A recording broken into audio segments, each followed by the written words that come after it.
to know on something that was very specific.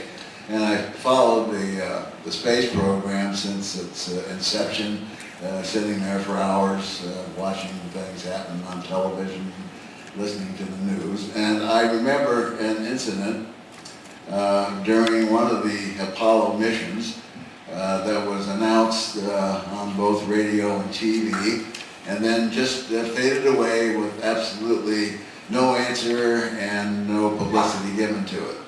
There was an announcement made that during one instance of the program, the public was told that there was a locking mechanism that had been installed on the Apollo capsule.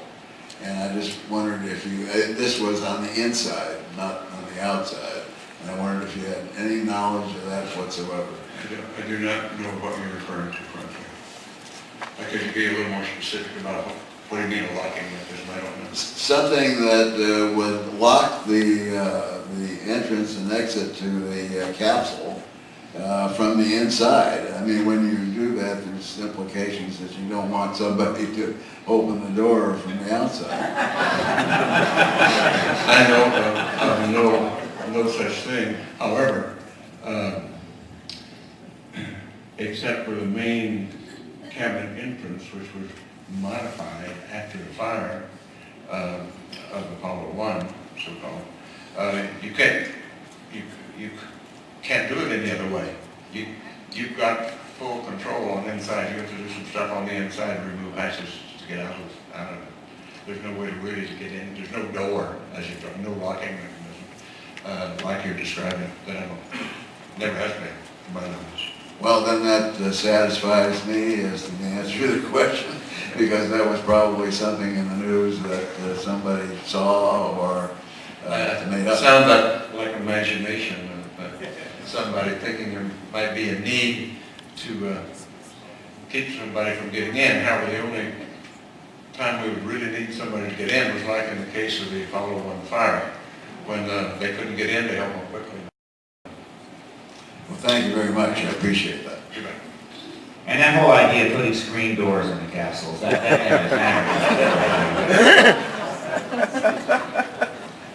Good morning. While I was standing, I thought about the second question, which is, what is your thoughts on what is the alien agenda? Because one of the speakers the first day, all he said about it was that he couldn't talk about it because he got followed when he got talking about it.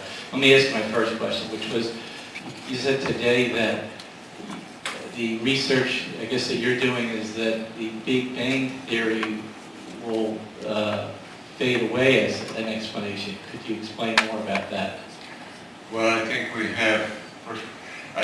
have a theoretical mechanism at this point to show how matter can arise from the quantum fluctuations of the zero-point energy field. Now that has to be validated, but the mathematical formalism associated with the quantum hologram seems sufficient to be a candidate for precisely that process. And I would suspect, now this is my own speculation, that the dark energy and dark matter that is now being observed, I think is very likely proto-matter is coming into being. And when we get a better understanding of what is happening in deep space, and the magnificent photographs we've got from Hubble, and we're seeing further afield than we ever had before, with a great deal more mystery. But this notion of dark energy and dark matter is a real modern issue. And my speculation is that's probably what we're seeing starting to happen, is matter coming into being. And see, there's so many problems, in my opinion, with the Big Bang. Okay, how did it get there in the first place? What caused all of this? And it's far more sane to me to realize that nature is such that whatever is going on has been going on continuously. And what I'll throw a technical term out to those of you who may be mathematically inclined. It's called Dirac-Heisenberg-Nilpotent V-group algebra. You want to hang on to that. Is the mathematical formalism that suggests to us that the quantum fluctuations in deep space and the zero-point field are sufficient to allow matter to arise ex nihilo from those quantum fluctuations. Maybe, maybe not. Thanks. Jump in. Because of our difficulties earlier, we are going to run long, and it's now 20. I'm going to go about 10 more minutes. So we have 10 minutes to get those questions in. I have a question here kind of related to what you just said. Do you have any fundamental problem, either intellectually or emotionally, with the idea of infinity? And what I mean by that, infinity. In other words, we all have this sense of beginnings and ends. You know, the room starts here, ends there, our life begins and ends, and so forth. But in terms of the big picture, do you have a problem with the idea of infinite time and infinite space? No, I do not. I do not.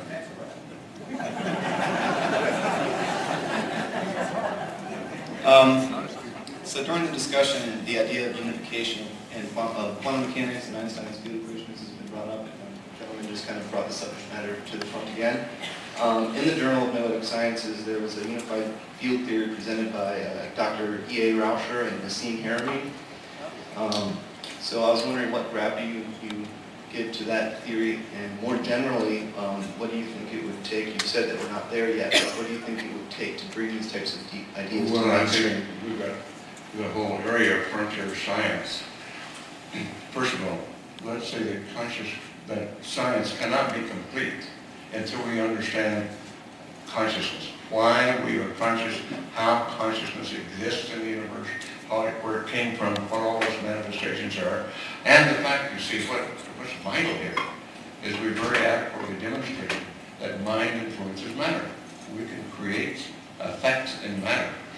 Elder spoon bendings are one thing, or kids can do, and healing through intentionality, which I've experienced and others have experienced. These are still great mysteries, and not as much as they were 30 years ago, but they are still mysteries since we can't write a coherent equation in science to illustrate or to manage these ideas. So we have a long ways to go, and that to me is what the future is all about. That's what Noetic is all about. That is what my new organization called Quantrek is all about, is to take what we do know, particularly the mathematics and the physics and the biology that's opening up due to these new discoveries, and push them just as far as we can to get the type of answers that we don't have right now. And also, I want to mention, folks, please consider checking out the Institute of Noetic Science website, ION's website, and think about joining. Think about getting involved there. There's also a Friends of ION's group out there. I know that Edgar would love to have many of you join up in that wonderful project. Next question. By the way, just in response to Steve, yes, Noetic is reshaping its agenda right now. Marilyn Slips is our new president, who's been our director of research for 17 years, vice president for research.